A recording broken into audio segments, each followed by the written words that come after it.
बिस्मिल्लाहिर्रहमानिर्रहीम। अस्सलाम वालेकुम नाज़रीन, आप यूट्यूब चैनल देख रहे हैं। मैं इमरान खान हूँ। पाकिस्तान में एक नया चूरन बेचा जा रहा है। ये पहली दफ़ा नहीं, पहले भी बेचा गया है। मैं आपके सामने सारी तफसीलात रख दूँगा। इस्टेब्लिशमेंट कैसे पाकिस्तानियों को एक मरतबा फिर बेवकूफ़ बनाने की कोशिश करेगी। ये नया सौदा जो अब बेचा जाएगा, ये माजी में कब कब बेचा गया और ये किस तरीके से बेचा गया, ये मंजन क्या है, ये मैं आपको बताता हूँ। और ख्वाजा आसिफ साहब का इस्तीफ़ा, क्या वाकई वो इस्तीफ़ा देने जा रहे हैं या उन्होंने इस्तीफ़ा देने का फ़ैसला किया? और ये ADCR जो है, एडिशनल जो डिप्टी कमिश्नर है वहाँ का सियालकोट का, ये इसका इस्तीफ़ा इतना बड़ा है और क्या इतना अहम मामला है? ये मामला है क्या, इस पे बात करते हैं। लेकिन पहले इमरान खान साहब ने जेल से एक स्टेटमेंट दिया है। उनका एक ऑफिशियली स्टेटमेंट आ गया है पाकिस्तान तहरीक इंसाफ के 5 अगस्त के एहतजाज के बाद। उन्होंने कहा, जी जुल्म और जबर के बदतरीन दौर में 5 अगस्त की कॉल पर पाकिस्तानी कौम का बड़ी तादाद में निकलकर एहतजाज रिकॉर्ड करवाना ना सिर्फ काबिल तारीफ़ है, बल्कि मुल्क पर छाई जुल्म की अंधेरी रात में तुलुए सहर की नवीद है।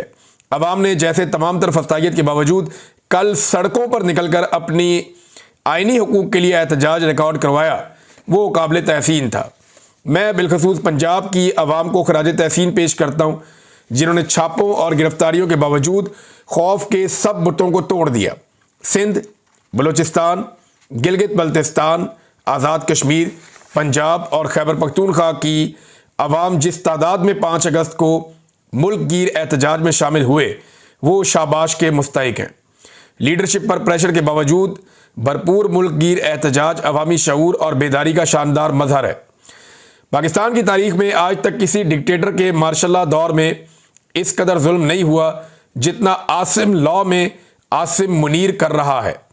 मौजूदा दौर का मवाजना ना सिर्फ याया खान के दौर से किया जा सकता है, जब अवामी राय को रौंदने की गर्ज से मुजीबुर रहमान की पार्टी और अवाम पर फस्तायत के पहाड़ तोड़े गए और महज अपने इक़्तिदार के लिए मुल्क को 2 लख्त कर दिया गया था। आज मुल्क में जो हो रहा है वो सकूते ढाका के दौर की याद ताज़ा करता है। तब भी जमहूरियत का गला घोंट कर कानून की बालादस्ती का मुकम्मल खात्मा कर दिया गया था। मीडिया की आज़ादी और एहतजाज का हक छीन लिया गया था और मुल्क में सिर्फ जंगल का कानून नाफिज था। इस जबर के निज़ाम से निजात सिर्फ तब मुमकिन है जब ये कौम यकजा होकर खड़ी होगी। हमारी तहरीक का अगला अहम दिन 14 अगस्त है। ये वो दिन है जब हमारे आबाओ अजदाद ने कुर्बानियाँ देकर अंग्रेज़ों से तो आज़ादी हासिल कर ली थी, लेकिन कौम आज तक हकीकी आज़ादी से महरूम है। इस मुल्क में जब तक आइन और कानून की बहाली नहीं होगी, आज़ादी नहीं मिलेगी। 14 अगस्त को वतन अजीज़ में जारी फस्तायत के खिलाफ पूरी कौम एक मरतबा फिर भरपूर अंदाज में निकले। हमें इस माफिया से आज़ादी लेना होगी और आज़ादी लेना तब ही मुमकिन होता है जब कोई कौम कुर्बानी देने को तैयार होती है। मैं खुद अपनी कौम की खातिर जेल में बदतरीन हालात काट रहा हूँ।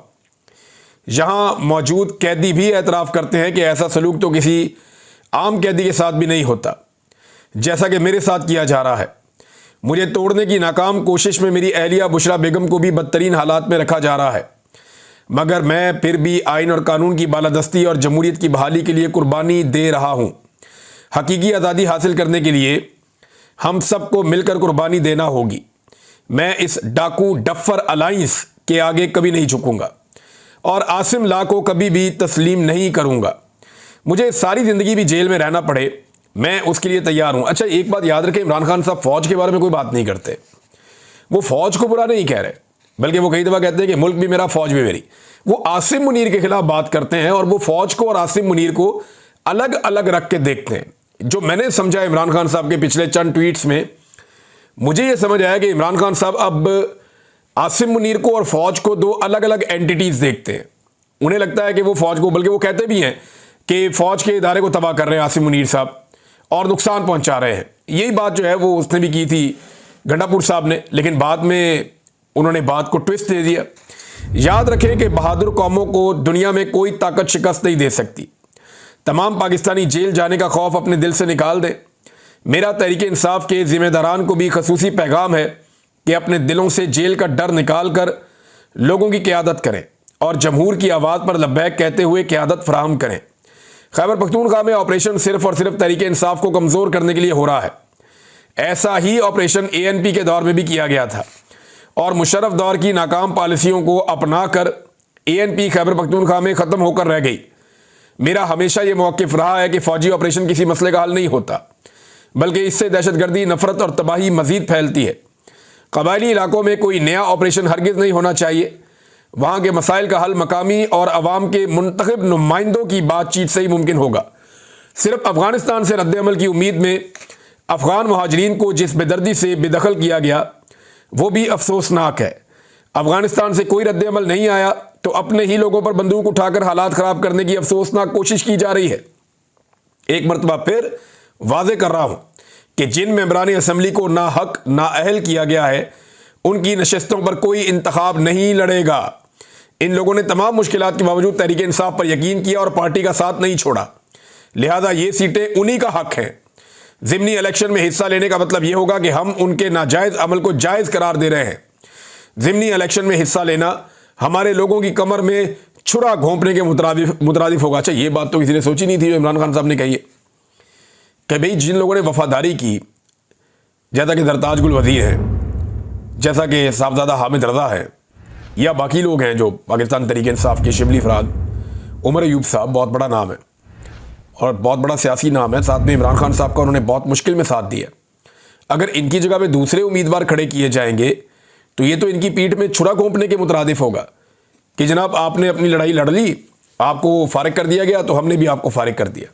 ये बड़ी गहरी बात इमरान खान साहब ने की है। आइन और कानून की बहाली के लिए कामयाब ऑल पार्टीज कॉन्फ्रेंस के इनेकाद, कौमी डायलॉग के आगाज़ और अहम कौमी मसाइल के हल पर मुतफ़िक़ा तजावीज़ पेश करने पर तमाम शुरका और आर्गनाइज़र ख़ुसूसन तहरीक तहफ़्फ़ुज़ आइन के ओहदेदारान मुबारकबाद के मुस्तहिक़ हैं। ये इमरान खान साहब ने जेल में बातचीत की और इस बातचीत को ऑफिशियली पाकिस्तान तहरीक इंसाफ ने ट्वीट कर दिया। अब आ जाएं नाज़रीन उन खबरों की तरफ जो फैलाई जा रही हैं और जो फैल रही हैं।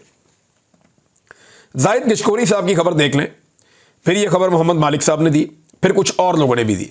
मोहम्मद मालिक साहब फरमाते हैं कि 2 लिस्टें बन रही हैं और ये लिस्टें जैसे उन्होंने बात की तो उनसे अंदाज़ा होता है कि वो एस्टेब्लिशमेंट की बात कर रहे हैं। जून और जुलाई में 2 बड़ी अहम मीटिंग्स हुई और ये बड़ी अहम शख्सियत ने मीटिंग की। अहम शख्सियत पाकिस्तान में आर्मी चीफ होता है और कोई अहम नहीं होता। तो बहरहाल ये तो अब वो बता सकते हैं, लेकिन पाकिस्तानी मीडिया पे आप नाम नहीं ले सकते ना। तो उन्होंने कहा जी, उन्हें बताया गया कि 2000 अरब से ज़ायद पिछले 2-3 सालों में करप्शन हो गई है। ये 2-3 सालों में, जब से आर्मी चीफ हैं आसिम मुनीर साहब और जब से रिजीम चेंज ऑपरेशन किया था जनरल बाजवा ने, तब से लेकर अब तक 2000 अरब से ज़ायद की करप्शन होगी, उनको ये बताया गया। फंड में करप्शन और इदारों के लोग शामिल हैं, जो फंड तरक्याती दिए जाते हैं उसमें भी करप्शन हो रही है, इदारों के लोग भी बीच में शामिल हैं और इदारा इन्वॉल्व हो गया। इदारा इन्वॉल्व होने का मतलब ये होता है कि फौज इन्वॉल्व हो गई। इदारा एक ही, जब इदारा कभी कोई सहाफ़ी बोले ना कि इदारा ये सोचता है या इदारा ये कहता है, तो इदारे का मतलब होता है फौज।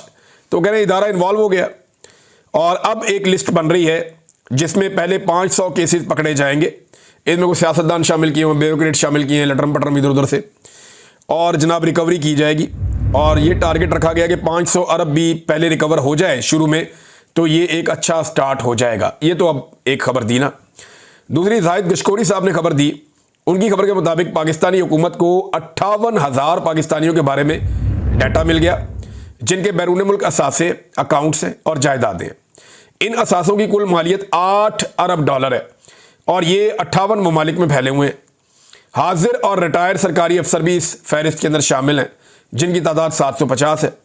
फहरिस्त में शामिल दीगर अफराद में 56 सियासतदान, 300 बड़े और छोटे ताजिर और 37,000 पाकिस्तानी शामिल हैं जिन्होंने गुज़िश्ता 15 सालों में अपनी शहरियत तर्क कर दिया, पाकिस्तानी शहरियत छोड़ के बाहर चले गए। अच्छा जी, इसमें ये बता रहे हैं कि 2570 से ज़ायद सरकारी मुलाजमीन, जिनमें ज़्यादातर ग्रेड 16 और इससे ऊपर के अफसरान हैं, या तो वो खुद दोहरी शहरियत रखते हैं, 2 मुल्कों की उनके पास नेशनलिटी है, या इनकी शरीक हयात के या बच्चे वहाँ की शहरियत रखते हैं। हुकूमत इन अफराद के खिलाफ तकरीबन 450 टैक्स चोरी के मुकदमात दायर करने का इरादा रखती है। नादरीन, ये हो गया जी मामला। ये कहानी आपको सुना दी गई। ये मंजन अब आपको बेचा जाएगा कि पाकिस्तान के आर्मी चीफ को और एस्टेब्लिशमेंट को बड़ी फिक्र है कि जनाब पाकिस्तान में करप्शन हो रही है और करप्शन का पैसा बाहर जा रहा है। ये मंजन आपको पहली दफ़ा नहीं बेचा जा रहा, ये आपको पहले कई दफ़ा बेचा गया। ये मंजन आपको ज़ियाउल हक के दौर में बेचा गया, ये मंजन आपको परवेज़ मुशर्रफ के दौर में बेचा गया, ये मंजन आपको राहील शरीफ के दौर में बेचा गया, ये मंजन आपको जनरल बाजवा के दौर में बेचा गया और यही मंजन आपको अब आसिम मुनीर साहब भी इनके दौर में भी बिक रहा है। अब मंजन है क्या कि एस्टेब्लिशमेंट को बहुत गुस्सा चढ़ता है जब कोई करप्शन करता है। देखिए, मेरी दिलचस्पी इसमें है कि पाकिस्तान के सारे फैसले तो करती है एस्टेब्लिशमेंट। हर इदारे के ऊपर काबिज कौन है? एस्टेब्लिशमेंट। हर जगह पे बैठा हुआ कौन है? एस्टेब्लिशमेंट। नैब को कौन करता है कंट्रोल? एस्टेब्लिशमेंट। जितने इदारों में करप्शन हो रही है वो एस्टेब्लिशमेंट की नाक के नीचे हो रही है। तो जिस वक्त करप्शन हो रही थी, जब मीडिया बता रहा था, तब इनके कानों पे जूं तक नहीं रेंगी। अब अचानक से इनको करप्शन क्यों याद आ गई, ये सोचने वाली बात। एक बात जिसके ऊपर मुझे पूरा यकीन है कि करप्शन को लेकर मिलिट्री एस्टेब्लिशमेंट के अंदर जरा सा भी रद्द-ए-अमल नहीं है, इतना सा एक टके का रद्द-ए-अमल नहीं है। उसकी वजह यह है कि अगर इन्हें करप्शन बुरी लगती तो ये आसिफ अली जरदारी और नवाज शरीफ के केसेस माफ करवा के उन्हें इक़्तिदार में कभी ना लेकर आते। अगर इन्हें करप्शन बुरी लगती तो ये NRO 1 और NRO 2 दोनों NROs कभी ना देते। और ये दोनों NROs किसने दिए? मिलिट्री एस्टेब्लिशमेंट ने दिए। एक दफा मुशर्रफ दौर में हुआ, एक दफा बाजुआ के और आसिम मुनीर साहब के दौर में हुआ। तो इसको आप ज़हन में रख लें कि पाकिस्तान की मिलिट्री एस्टेब्लिशमेंट करप्शन को अप्रिशिएट कर सकती है, करप्शन के बिल्कुल खिलाफ नहीं है। वो करप्शन को बुरा नहीं समझते, वो बुरा समझते हैं कि कोई अकेला करप्शन करे, या उन्हें बुरा लगता है कि कोई करप्शन करे और फिर बात भी ना माने। यानी अगर उनकी बात मानते रहे, आप करप्शन करते रहे, प्रॉब्लम ही कोई नहीं है। मुझे खुद मिलिट्री एस्टेब्लिशमेंट के एक बंदे ने ये कहा था कि हमें वो आदमी सूट करता है जो करप्ट होता है, क्योंकि उससे हम बड़े आराम से अपना काम करवा लेते हैं। जो बंदे ईमानदार होते हैं और जिनके अंदर ज्यादा हुब्बुल वतनी का वो भरा हुआ होता है जज्बा, वो हमारे काम नहीं आ सकते। मुझे खुद कहा था और सीनियर ऑफिसर ने कहा था। अब नाज़रीन, मामला ये है कि ये जो करप्शन की कहानी सुनाई जा रही है, ये क्यों सुनाई जा रही है? ये आपको सिर्फ एक मंजन बेचा जा रहा है, और ये पहली दफा नहीं है। ये नून लीग का और मिलिट्री एस्टेब्लिशमेंट का तरीका वारदात है। एक खबर सुनाता हूं आपको। 9 मई तो आपको याद होगा, 9 मई 2023। लेकिन आज आपको एक और 9 मई मैं याद करवाता हूं, और ये है 9 मई 2014, यानी आज से 11 साल पहले 9 मई। उस 9 मई पे इसहाक डार साहब ने कौम को यह बताया था, जुम्मे का दिन था, और पार्लियामेंट के अंदर उन्होंने बताया था कि पाकिस्तानियों के 200 अरब डॉलर्स पड़े हुए हैं स्विस बैंकों के अंदर।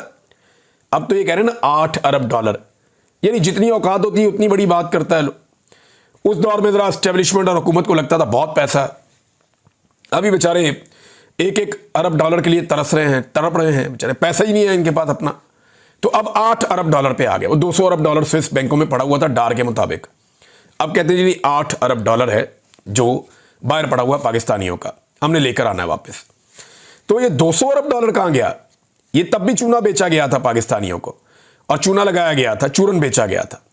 स्विस बैंकों से 200 अरब डॉलर वापस लाएंगे, हुकूमत का कौमी असेंबली में ऐलान। 2014 में नवाज शरीफ की हुकूमत, इसहाक डार वजीर खारजा और राहील शरीफ था गालिबन उस वक्त, हाँ राहील शरीफ ही था उस वक्त, आर्मी चीफ था। तो उस वक्त जनाब ये फैसला हुआ कि इन बैंकों में रकूम जमा करवाने वालों के नाम और अकाउंट की तफसीलात हासिल करने के लिए स्विट्जरलैंड और पाकिस्तान के दरमियान टैक्स मुआहदे में तरामीम के लिए 26 अगस्त को मुज़ाकरात होंगे। ना मुज़ाकरात हुए, ना किसी का नाम आया, ना कुछ पता चला। बाद में पनामा पेपर्स के अंदर पता चला कि इधर तो जनाब पनामा लीक्स हो गई हैं। यहाँ पे तो जो है वो एक और जो है वो बरतानिया के अंदर जो है वो बेनामी प्रॉपर्टीज निकल आई हैं। तब पता चला कि एक शरीफ खानदान है, पेंट हाउस पायरेट्स, आपको याद है, इनकी बड़ी कहानियां मशहूर हुई थी। बहरहाल ये चूरन पहले भी पाकिस्तान को बेचा गया, बार बार बेचा गया। एहतसाब करेंगे, परवेज मुशर्रफ भी इसी नारे के साथ आया था, सबका एहतसाब कर दूंगा। किसी का एहतसाब नहीं किया, बल्कि उसके दौर में करप्शन को 4 चांद लग गए, पर लग गए करप्शन को, टका के करप्शन की गई। उसके दौर में भी पैसा ही बहुत आया पाकिस्तान में, रियल स्टेट माफिया बन गया उस दौर में। बहुत सारे माफियात ऐसे जो पहले कभी नहीं थे, वो माफियात उस दौर में बने। तो ये कौम को ना तवज्जो हटाने के लिए कि जनाब हम बड़े खिलाफ हैं करप्शन के और इमेज बिल्डिंग होगी, कुछ इधर से पकड़ के इसको ज़बा कर दिया, उसको पकड़ के ज़बा कर दिया। अभी एक पकड़ा हुआ बेचारा ADCR, चंद अरब की करप्शन की होगी बेचारे ने। भाई पकड़ना है तो मिलिट्री एस्टेब्लिशमेंट के उन लोगों को पकड़ो जिन्होंने जजीरे लिए हुए हैं। मिलिट्री एस्टेब्लिशमेंट के उन लोगों को पकड़ो जिनके नाक के नीचे करप्शन होती है, और आज तक उनसे पूछा नहीं गया कि जनाब ये करप्शन आपके नाक के नीचे होती है, पैसा कहां से आता है। जरा नाम निकाले ना उन लोगों के, पता करें कि उन लोगों ने कितना पैसा बनाया। और बाहर के खाली ब्यूरोक्रेट जाके रहते हैं। मिलिट्री एस्टेब्लिशमेंट के लोग जो रिटायर हो जाते हैं वो जाके बाहर नहीं रहते, वो भी रहते हैं। बाकी बहुत सारे लोग हैं और वो भी बाहर जाके रहते हैं, वहां जाके शहरियत ले लेते हैं, क्योंकि इनके पास लूट का माल बहुत ज्यादा होता है, काम तो करना नहीं पड़ता, बाकी जिंदगी गुजारते हैं याशी में बीवी बच्चों के साथ। बहरहाल एक ADCR जो है उसको सरकारी ऑफिसर को गिरफ्तार किया गया, और ये जो सरकारी ऑफिसर है ये जनाब अली गिरफ्तार होता है सियालकोट से। पहली खबर इसकी आती है, मोहम्मद उमैर साहब देते हैं, जर्नलिस्ट हैं। शुरू में मैं 2 अगस्त की खबर है उनकी। वो ये कहते हैं सियालकोट के हुकूमती हल्के के हरदिल अजीज RO, ये RO भी थे, रिटर्निंग ऑफिसर थे अहम तरीन हल्के के। तो ये आंखों के तारे हैं ना ख्वाजा आसिफ वगैरह इस तरह के लोगों के। तो जनाब ये क्योंकि RO थे, और फिर आपको पता है रेहाना डार साहिबा के साथ क्या हुआ, बाकी लोगों के साथ क्या हुआ वहां पे, और इस किस्म के लोगों ने ही किया। जो यास्मीन राशिद साहिबा के साथ हुआ लाहौर में, इसी किस्म के लोगों ने किया। जो आलिया हमजा साहिबा के साथ हुआ, इसी तरह के लोगों ने किया कि इधर का इलेक्शन उधर कर दिया। जो कुछ मरियम नवाज को इलेक्शन जितवाने के लिए महर शराफत के खिलाफ हुआ, इसी तरह के लोगों ने किया। तो जनाब ये भी एक शख्सियत थे, और इनको जनाब गिरफ्तार किया गया करप्शन के मामले पर। एंटी करप्शन ने 5 रोज का रिमांड हासिल कर लिया। एक जिले में करप्शन का ये लेवल है, पूरे सूबे में कितनी करप्शन हो गई उन्होंने खबर दी थी। अब जनाब पता चलता है कि एक सूबाई और वफाकी वजीर जो है वो मुश्किल में आ गया। पहले ये खबर आती है इस आदमी के गिरफ्तार होने के बाद, और फिर पता चलता है कि करप्शन का मामला करोड़ों का नहीं अरबों का है। तो चलो अरबों इसने खा लिए तो क्या हुआ, बेशुमार लोग अरबों खाते हैं। भाई जितने लोगों से आपने 2 नंबर काम करवाया, पाकिस्तान की मिलिट्री एस्टेब्लिशमेंट ने इनसे जाली फॉर्म 47 लिए थे ना RO से।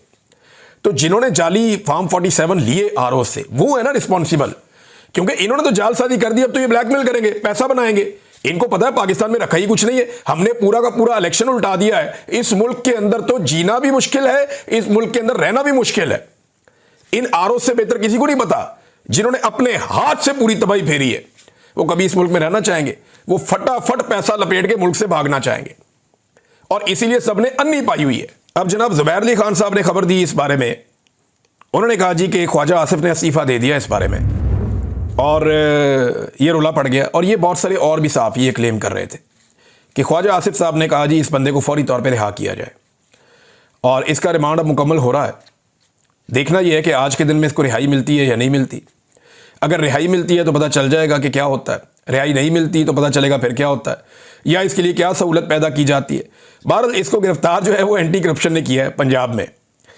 तो यहाँ पे पंजाब हुकूमत और वफाकी हुकूमत का भी मामला है, और कुछ लोग कहते हैं ख्वाजा आसिफ ने जाकर नवाज शरीफ से मुलाकात भी की है, और अपना इस्तीफा भी डॉक्टर तौकीर शाह को भिजवा दिया गया है।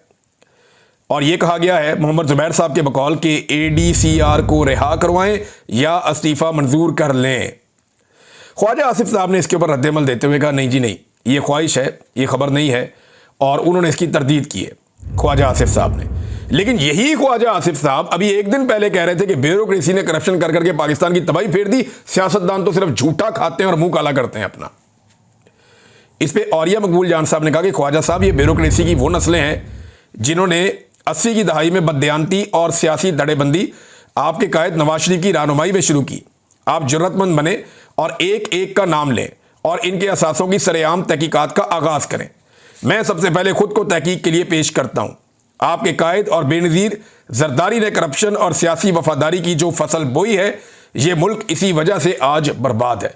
यही इन्होंने सारे इदारों के साथ किया, एंड में फौज के साथ भी यही कर रहे हैं, कोशिश कर रहे हैं। यानी अभी नया जर्नल आने लगता है तो वो बातें हो रही होती हैं, ये उसका आदमी है, ये उसका आदमी है, इसके जरदारी के साथ अच्छे ताल्लुकात हैं, ये बंदा न्यूट्रल लगता है, इसके अमेरिका के साथ अच्छे ताल्लुकात हैं, ये वाला बंदा जो है ना ये इस पार्टी का बंदा है। यानी ये पहले से बातें हो रही होती हैं। सहाफ़ी हो गए, सियासतदान हो गए, अपनी पसंद नापसंद को वहां पे बयान कर रहे होते हैं पहले से ही। तमाम इदारे पाकिस्तान के पॉलिटिसाइज हो गए, और ये कारनामा नवाज शरीफ और जरदारी साहब ने मिलकर किया, पीपल्स पार्टी और नून लीग ने। तो नाज़रीन ये भी चुनाव आपको लगाया जाएगा कि एस्टेब्लिशमेंट जो है वो अब करप्शन के खिलाफ है। तो आपने ये वाली खबर इस कान से सुननी है और इस कान से निकाल देनी है, क्योंकि अगर ये खिलाफ होते ना करप्शन के तो इन सारे लोगों को NRO 2 देकर इक़्तिदार में लाकर ना बिठाते, जिनकी करप्शन की कहानियां सुन सुन के और पढ़ पढ़ के हम लोग बड़े हुए हैं, और आज तक ये साबित नहीं कर सके, मनी ट्रेल नहीं दे सके अपने मामलात के। ये दुनिया के अमीर तरीन लोग बने हुए हैं, इस खित्ते में इतना पैसा किसी के पास नहीं है। बहरहाल नाज़रीन और खबरें हैं मेरे पास पाकिस्तान से, लेकिन एक खबर मैं आपको देना चाहूंगा इंटरनेशनली, और वो खबर है मोदी और ट्रंप के मामले की। ट्रंप ने इंडिया के ऊपर मजीद इजाफी 50% टैरिफ कर दिया है। यानी पहले 25% टैरिफ लगाया था, अब 25% और लगा दिया है। अब ये इंडिया के ऊपर बहुत बड़ा बोझ है।